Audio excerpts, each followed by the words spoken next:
Marilah kita terlebih dahulu mendengarkan firman kehidupan di pagi hari, Kamis 24 Maret 2022, yaitu yang tertulis dalam kitab 1 Petrus 5 ayat yang ke-6. Demikian firman Tuhan. Karena itu rendahkanlah dirimu di bawah tangan Tuhan yang kuat, supaya kamu ditinggikannya pada waktunya. Yang menjadi tema firman kehidupan kita adalah Allah mengasihani orang yang rendah hati. Saudara-saudara yang dikasihi oleh Tuhan, Rasul Petrus menasihati semua orang agar tidak ada yang congkak hatinya atau tidak ada yang sombong. Karena itu dia berkata, rendahkanlah dirimu seorang terhadap yang lain, sebab Allah hanya mengasihi orang yang rendah hati. Jadi kita percaya bahwa Allah mengasihi dan menaruh hati kepada orang yang rendah hati, bukan kepada orang sombong. Menurut Bunda Teresa, kerendahan hati adalah ibu dari semua sifat yang baik. Artinya, sifat dan sikap yang baik itu bersumber dari kerendahan hati. Kerendahan hati adalah sebuah sikap yang paling damai dan memiliki makna dan dampak yang luar biasa untuk meredam emosional dan kemarahan. Kerendahan hati membuat suasana menjadi lebih kondusif. Rasul Petrus melihat bahwa hidup dengan rendah hati merupakan kualitas hidup dalam diri seorang pengikut Yesus. Karena kerendahan hati salah satu karakter pribadi Allah di dalam diri Tuhan Yesus Kristus. Dalam Filipi 2 ayat 6 hingga ayat yang ke-7 dikatakan, walaupun dalam rupa Allah, namun tidak menganggap kesetaraan dengan Allah itu sebagai milik yang harus dipertahankan, melainkan mengosongkan dirinya sendiri dan mengambil rupa seorang hamba dan menjadi sama dengan manusia. Sebagai pengikut Kristus, seharusnya kehidupannya adalah cerminan dari Kristus yang hidupnya rendah hati.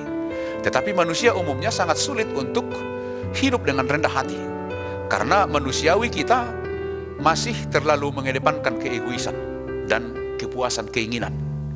Hasrat kita harus terpuaskan, sakit hati kita itu harus terbalaskan. Ini yang masih sering menguasai diri kita. Namun ternyata sebagai pengikut Kristus, kita harus menyadari bahwa kerendahan hati mencerminkan kesadaran diri kita di hadapan Allah. Orang yang rendah hati akan menyadari bahwa seluruh keberadaan dirinya tidak dapat lepas dari karakter hidup yang dilakukan Yesus, yaitu memutuskan untuk mengosongkan diri dari kealahannya, memilih sama dengan manusia dan melayani. Inilah ajakan Rasul Petrus kepada kita dalam firman kehidupan pagi ini. Rendahkanlah dirimu di bawah tangan Tuhan yang kuat. Merendahkan diri maksudnya adalah sebuah pengakuan kepada seseorang atau pribadi yang lain yang melebihi diri kita. Merendahkan diri bukan melemahkan diri terhadap kekuatan yang lain, tetapi atas dasar kesadaran kita mengakui masih ada yang lebih kuat, lebih tinggi, lebih mampu dari diri kita.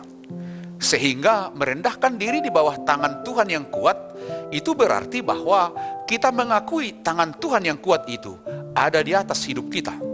Maka kita harus akui bahwa tangan Tuhan berkuasa menjagai dan melindungi kita. Bagi orang Yahudi, tangan Tuhan yang kuat itu berhubungan dengan pembebasan Israel dari Mesir. Tangan Tuhan yang kuat itu mampu berperang untuk mengalahkan musuh yang mengganggu umatnya. Tetapi umat Tuhan masih sering untuk berlindung dan mengandalkan kekuatan manusia. Jadi tangan Tuhan yang kuat itu menunjuk pada kekuasaan Tuhan yang dahsyat untuk menuntun umatnya yang dikasihinya keluar dari persoalan hidup. Asal saja umatnya mau dengan rendah hati dan setia menerima tuntunan Tuhan. Karena bagi Tuhan bukan soal seberapa besar masalah dan kesulitan yang kita hadapi, namun seberapa besar kita mau merendahkan diri di hadapannya. Karena kita yakin akan belas kasih-Nya, sehingga kita meyakini sepenuhnya cara dan kekuatan Tuhan. Inilah wujud merendahkan diri di bawah kedaulatan kuat kuasa Tuhan. Percayalah Tuhan mengasihi setiap orang yang mau merendahkan diri di hadapannya. Demikianlah firman kehidupan kita. Selamat beraktivitas, tetaplah semangat, dan jangan lupa mematuhi protokol kesehatan. Tuhan Yesus memberkati kita semua. Amin. Mari kita berdoa. Terima kasih untuk pagi yang indah ini Tuhan. Kami percaya bahwa belas kasih Tuhan yang senantiasa mendampingi, menuntun, dan memberikan pertolongan dan memberkati kami. Firman-Mu lah yang menjadi andalan untuk perjalanan kehidupan kami sepanjang hari ini. Firman-Mu lah yang menjadi andalan untuk setiap harapan-harapan dan pergumulan kami. Mampukan kami untuk tetap setia menantikan kuat kuasa Tuhan dan belas kasih-Mu bagi kehidupan kami masing-masing. Kami percaya bahwa Tuhan tidak ingkar janji. Dalam Kristus Yesus kami berdoa dan mengucap syukur. Anugerah dari Tuhan kita Yesus Kristus, kasih setia dari Allah Bapa, dan persekutuan dengan Roh Kudus itu kiranya yang menyertai kamu. Amin.